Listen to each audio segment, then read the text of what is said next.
Hey guys, I'm Dr. Megan Jimenez. I am an orthopedic surgeon and Jiu-Jitsu brown belt. I'm here with my good friend, Christopher Wilkes. He is the owner of this establishment that we're in right now called The Art of Yoga in Columbus, Georgia. I'm so excited to have him here because he has been a blessing to me and my yoga instructor for the past about 2.5, 3 years. He's been practicing yoga since 2006. When did you open your practice here? The end of December 2018. Yeah, so it's been just about 6 years. Wow, it's been a while you've been Wow. here. Yeah. And he just got back from India. He's been traveling and practicing yoga with various experts in the field and just gaining a lot of knowledge to bring back to us. So thanks for being here, Christopher. Thank you for having me, Megan. So what got Dr. you? Jiu-Jitsu. Oh yes, that is right. His Instagram is the Yoga Doctor. So we say Dr. Yoga and Dr. Jiu-Jitsu, and we're here as a good team. That's right. Thank you. What got you into yoga? I started out actually practicing Tai Chi and Qigong. So I had like this period of time when I was in college and I was going through this self-help inner journey phase. And I was really into Bruce Lee. So I was practicing a lot of martial arts and I was practicing Qigong, and then I got into meditation. I read a book by Russell Simmons called Do You, and he talked a lot about how yoga and meditation helped take his life to the next level, and that inspired me to start practicing. So I was going through a rough breakup at the time, and I was looking for something inside of myself to help me feel better, and yoga was so much more than what I'd expected. Yeah. We've talked about that because what brought me to you was a breakup that I had as well back in 2021. And that's kind of what led me on the journey to start writing a book and start doing this and helping people, especially athletes and jiu-jitsu athletes in particular, because that's my passion. But that breakup led me to exactly what you said, look for something inside of me to help instead of an external source that was going to make me happy, because that's not possible. And that's what yoga is. It's an inner journey of exploration. The physical, it's the mental, it's the emotional, and it's the spiritual. I was coming to yoga at first, also just for the back pain, but I found out how the back pain was connected to my emotional wound. You know, I lost the woman who had my back most. I felt like my backbone was gone and my back started giving out.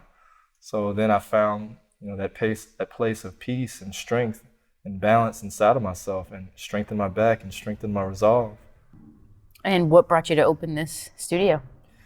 It was always a passion of mine because I felt so good after my first practice. I was like, man, I have to start sharing this with people.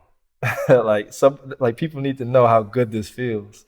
So my sister was my first student, and I never thought that I could actually charge people, but she was like, you're good at this. You should maybe think about, teaching a class somewhere in the community. I was like, okay, but who would pay for that? Like, I didn't pay for it first start, and I was just looking at YouTube videos on TV. But then, more people just started to say, you should do it, go for it. And eventually I started to put myself out there as the yoga doctor because I knew how it helped me to heal from the inside out. So I would share, little health and wellness tips, essential oils, and daily health practices that would help people to balance themselves. So I'm writing a book, and I have yoga in, I think, 2 chapters of the book because it's been such an influential part of my journey to becoming or getting my full potential and being my best self. So in my cross-training chapter, I talk about yoga for athletes in particular. Like you said, I came in originally because I was stiff as a board. I was constantly upside down in jiu-jitsu, could barely turn my head. And I said, I need something that's not massage, physical therapy, I need an addition. Right. And something that's gonna spend more time. Right, and I'm moving my own body. So I came in for my body, but what I've left with is so much more, and it's more of the mind. Just doing the practice, you always say it. You're like mental chatter. Like your mental chatter's going nuts. Like, look, take it in, accept it. And I used to get really frustrated because my mind couldn't stop. Same here. I remember there was some days I would be, holding a pose, because there's a lot of poses you hold and you're just in this static position, and you start getting pissed off, and you're like, my arms are burning. I'm just supposed to be breathing here, and I'm looking at the teacher, and they're smiling and chit-chatting and stuff, and it's like, you just have so much going on in your head, and you realize that you're having this conversation with yourself, and you really start to see what comes up for yourself. So the amount of, I guess you could say, self-study that comes up even in the practice, you get to know yourself better, like how you respond to difficult situations. What's your inner dialogue and conversation like? And then when you see what your response is, you see sometimes how you'll even get in your own way, you know, in physical activity, mental activity, or any other type of activity in the world. So it's a perfect reflection for living life, not just on the mat, but how you can transfer those life skills off of the mat when you're in a challenging situation. What's your mental chatter? What's your conversation like with yourself? So you also taught me that yoga is more than just the poses, right? Yes. When I came in, I was like, all right, I can hold these poses. I'm strong. It's fine. But you taught me how much more there was. And we do hot yoga here, which Yes. is my favorite because I think you get 5 in 1 when I'm here. Well, with you in particular too, right? I've been to other yoga studios that it's just like hold the pose, move on. It's more militant. And I love that, right? That's great for the physical body. But I think I do that a lot in Jiu-Jitsu. I do that a lot where it's in the gym and I'm Right. pushing through things and exercises to get my body strong. But here, you got heat, you got strength, you got muscle endurance, right? When we're holding poses, we have meditation, we have breath work. So to me, I'm getting so many things in one session. How do you communicate that to other people to try and expect more or look for a place that you get more than just a stretch? True. When I first started, it was very much like that too. It was just, I was just doing the movements and, becoming more flexible. But I have a saying that if your mind becomes flexible, your body can become flexible. And when your breath becomes steady, your mind becomes steady. And when your mind becomes steady, this is yoga. Yoga means balance, it means harmony. So when there's a practice that can give you so much, why just shortchange yourself and only take one thing out of the practice or two things out of the practice when there's really like a whole handful of things that you can get from the practice. So I always say that yoga is movement with a higher purpose. You can literally liberate yourself physically, mentally, emotionally, and spiritually all through the yoga practice if you embrace all that it represents. And I try to infuse that into each class by, setting the tone for mindfulness, for, tuning into your body through the breath, for the philosophy that grounds the foundation of the yoga practice. And I feel like I have a unique way of presenting an integrative practice that makes it accessible for people that wouldn't normally want to get into all that spiritual mumbo jumbo. You know what I mean? I know it's like a bad word. Yeah.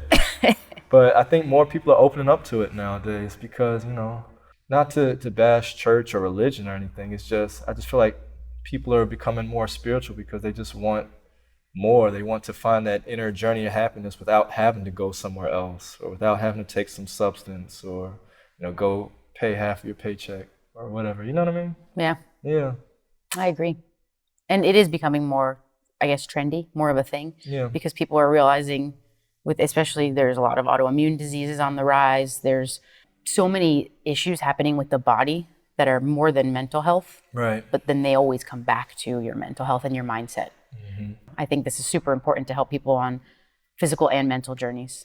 And I treat this as a holistic approach to well-being because it's done so much for my mental health and my well-being. Like just the practice of meditating every day, being able to sit comfortably in stillness without thoughts of the past or thoughts of the future, robbing you of the joy of just being here or just being present. A lot of people are hurting in ways that you can't really see.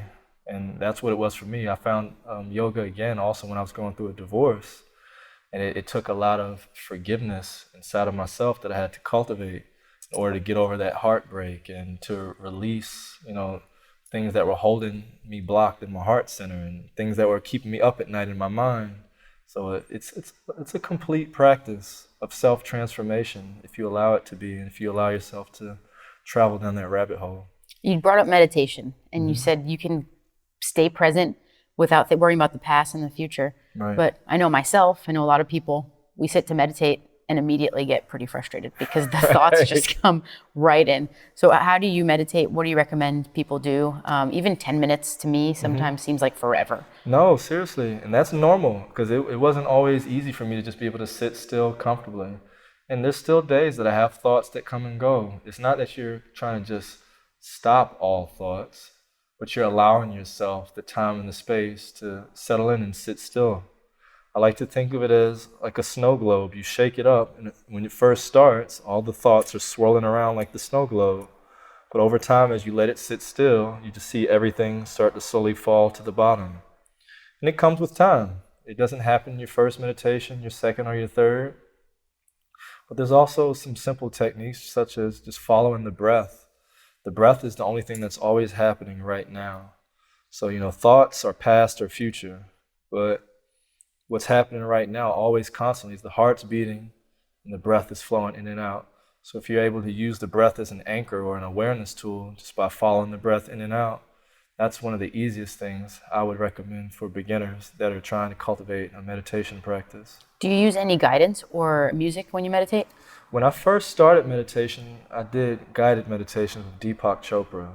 And those were highly instrumental in helping me to shift my mindset from what I was feeling about, like when I was going through my divorce, to being able to shift my consciousness to say, okay, that's not something that happened to me per se, but rather it happened for me to reframe my perspective or to grow through this experience.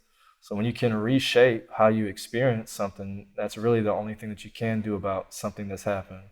You have to reshape or reframe the experience into something that will help to serve you for your personal growth. Otherwise, you're going to play victim mentality.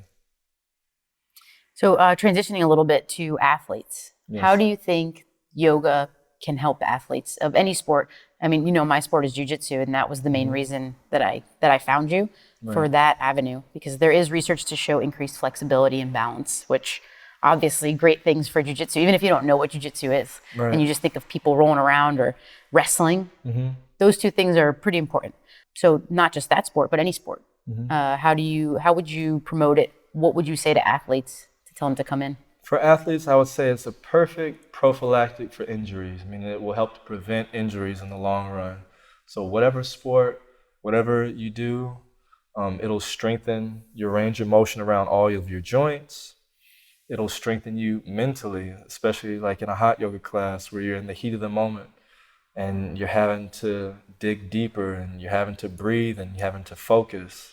It'll strengthen your focus, your mental clarity with the meditation, so that, maybe you had an argument with your girlfriend or boyfriend or whoever the day before, that won't interfere, what's happening right now, the job that you have at hand, the task you need to get done, because it'll put you intensely into that present moment.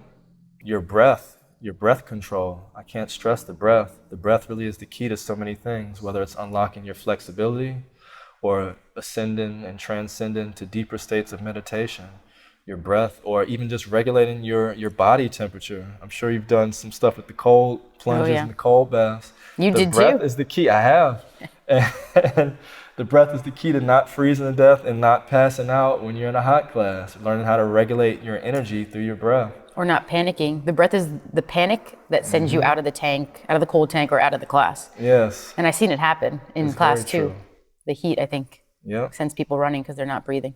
So your heart is always beating, and that's an automatic thing. But your breath is one of the few things that can be done automatically and also consciously. So when you consciously learn how to regulate your breath, you're really tapping into a key that can help you with overcoming a lot of things mentally, physically, emotionally, as well as in your nervous system. Awesome. You also have a lot of military that are in here. So typically yoga, you think women in Lululemon pants, right? Like you think of spandex and lots of women. Sometimes I come into your class and I see we are in Columbus, Georgia, so we're by Fort Moore, by a military base. But these guys are they're in here and they're doing yoga that might have been seen as like girly or feminine or no, we don't do that. We're men kind of thing. How do you get military guys in here, and what do you think what kind of benefit for them? Probably similar to athletes. Yeah. I think a lot of the military guys realize how much of a beating that their body takes with all of the rigorous activity and things that they have to do and endure. So the challenge of the yoga practice is just as much a mental, emotional, as well as physical challenge for them. And it helps them to be more resilient. It helps them to feel better. It helps with their recovery. A lot of the guys come for their recovery day, and it's their active recovery. But you'll see that at the end of the class, I always ask people, how do you feel in one word or less? A lot of guys say, calm, relaxed, peaceful, at ease, things you wouldn't expect somebody who's ready for war, ready for battle of the field. But it's like it takes them out of that fight or flight that they're always in when they're in combat mode, and helps to return them back to that, calm, still center place of peace and strength and resiliency. Can you talk about breath work, specifically the different types that you do while we're in class? And like you talked about the fight or flight with the soldiers, kind of calming them down. And I think a lot of it has to do with the breath work that you start out with too. Yes. That kind of sets the pace for how we can all lower that fight or flight response a bit. Certainly. So the first practice that we do is called Ujjayi breath. And it's an even inflow through the nose and out through the nose.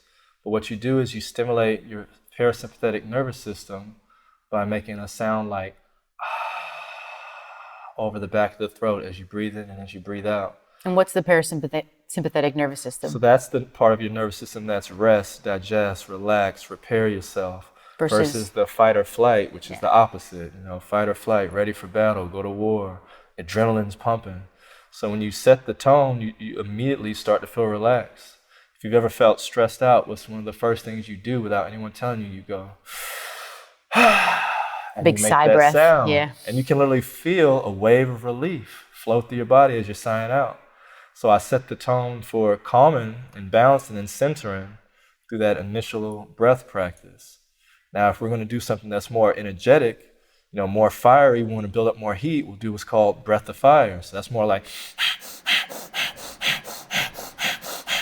and you can feel the energy and the fire starting to build up, because like when it's cold outside, what does your body start to do? It starts to shiver, it starts to move. So you need to do something to help build up that extra heat in the body to prepare you for what's coming. So there's several different types of practice. It's just depending on what your purpose is for the breath practice. Do you want to calm down or you want to ramp the energy up?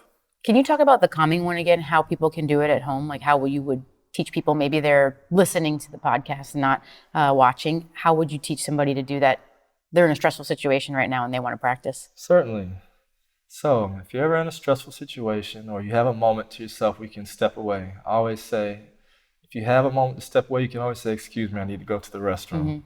And go step away to the restroom for 5 minutes. So you're sitting on the toilet seat, wherever you're sitting, standing. I recommend sitting with your back straight.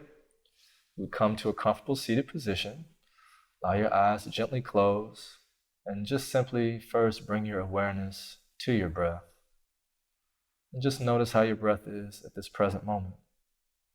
Breathing in and out through the nose.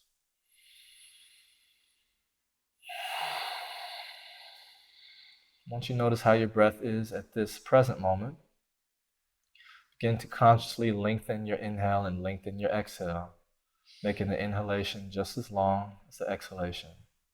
So breathing in for a count of 4, 3, 2, 1. Breathing out, 2, 3, 4. Breathing in, 2, 3, 4. Breathing out, 2, 3, 4. Continue breathing in. You want to feel the breath resonate over the back of the throat as you breathe in. As you exhale, like you're fogging up a glass with your mouth closed. So like, but with your mouth closed. Making that same sound now as you breathe in. Partially constricting the back of the throat. Imagine you're drawing the breath up the back of the throat through a straw. I know it's a weird analogy, but you'll hear the sound that it's making. I also like to use the analogy of the ocean. Visualize that it's like the tide rolling in and rolling out.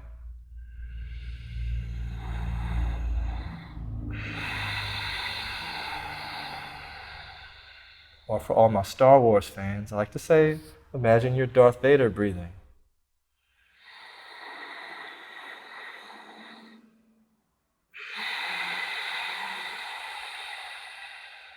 Take 3 more rounds of breath here, just like that.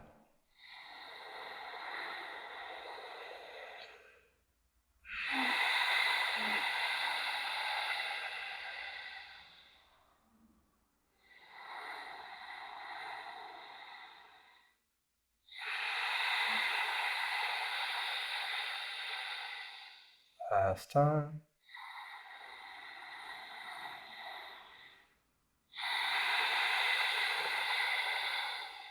Now sitting still, letting go of any regulation of the breath, and simply notice and observe the subtle shift and difference in your breath, your mind, your body, and your awareness.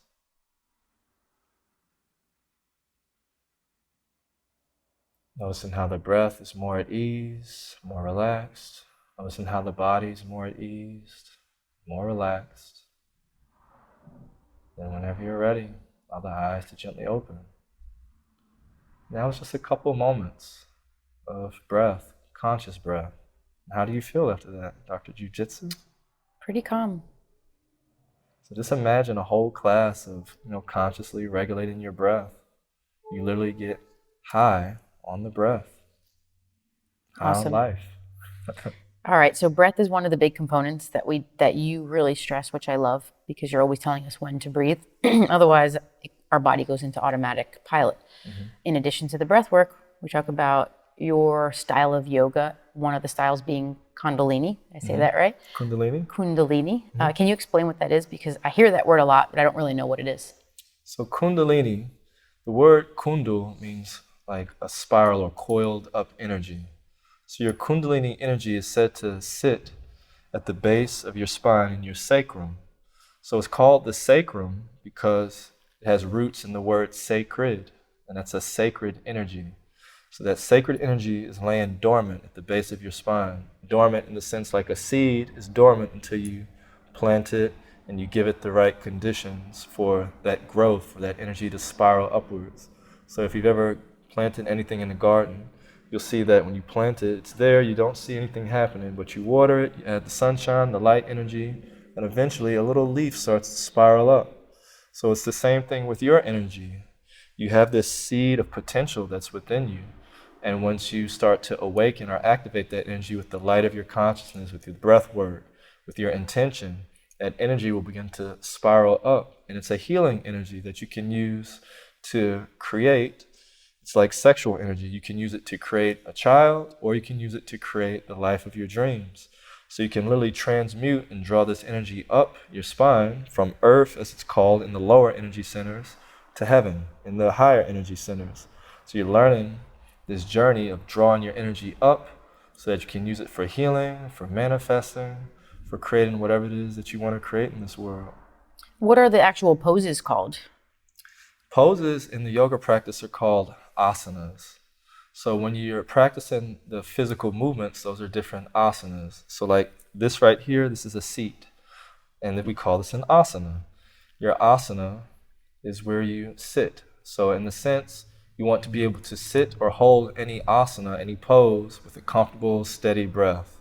If you're not able to hold the pose in a comfortable and steady way with your breath, then maybe you need to ease or modify or adjust the pose, because all asanas are meant to be held in a meditative way. Awesome. What is your favorite part about yoga? Shavasana, the end. That's what everybody loves. So yeah, because after you just give your all, you've literally physically taxed yourself, you've pushed and stretched in every way. There's nothing more relaxing than just taking an adult nap time, as a lot of people like to call it. You just give it all and you let it all go. It's literally practicing letting go. And a lot of people find it easier to rest in Shavasana after they've had a physically demanding practice, because that's the purpose of it. You're supposed to push and stretch and strengthen and sweat until you literally have nothing left and you're able to just quote unquote die. Shavasana is like a corpse pose. So it's like practicing death or practicing releasing, letting go. So literally letting go of your thoughts, letting go of your worries, your fears, letting go of the physical body, letting go of the breath, just letting all that shit go, whatever it is, and just being still, completely being relaxed and at one. So how much do you think your sleep changed from before yoga practice to after yoga practice, especially with the mind? Yes, I tell everyone, if you haven't done a yoga practice, you will get the best sleep ever, guaranteed, after you do a yoga practice. Like if you had difficulty sleeping, it's just something about it. All the breath, all the stretching, you just feel so relaxed and at ease. And you'll be like, wow, I had the best sleep ever that night. And you'll wonder what it was. That's how it was for me. I was like, I didn't smoke or drink anything, but I feel so high and I slept so good and so deep. So I highly recommend, if you've never tried a yoga practice, try yoga practice if you want some of the best sleep ever. How can people find practices like what you do? What should we search for? I'm moving soon, so what should I look for to have a practice, a full yoga practice, and not just do the asanas? I teach what's called an integrative yoga practice. So it integrates what are called the 8 limbs of yoga. The 8 limbs of yoga are yamas and niyamas, which is the philosophical aspect, pranayama, which is the breath practice, or the energy control practice that you get from the breath.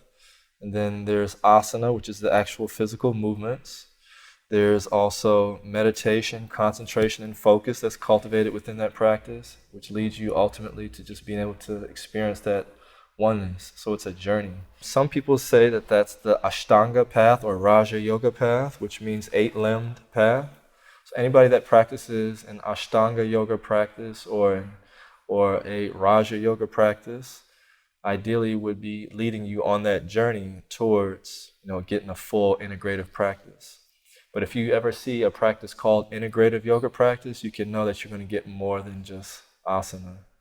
Kundalini practice is great because you'll get the breath work, you'll get the challenging movements, and you'll get some stretch, and you'll definitely push your potential in new ways.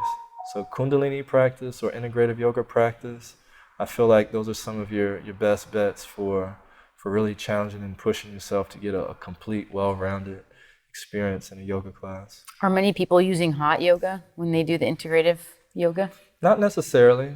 I just happen to do that because that's what the people love and want here, and I'm here to serve the people that show up. So I will give you the full, complete package in any class, whether it's a hot class or a chill, relaxed class.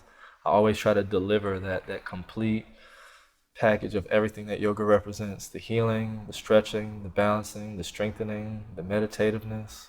That's awesome. Yeah. Well, I'm going to miss you. I'm going to miss you too, Dr. Jiu-Jitsu. Please don't be a stranger. Nope, I will be back to visit. I'll be looking for you. Where can people find you?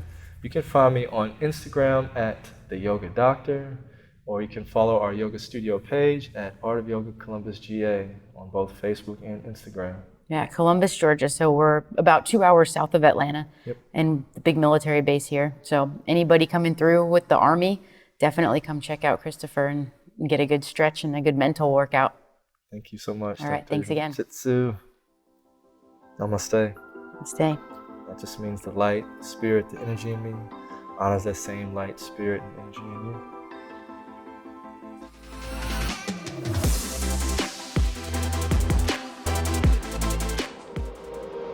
An Ironic Media production.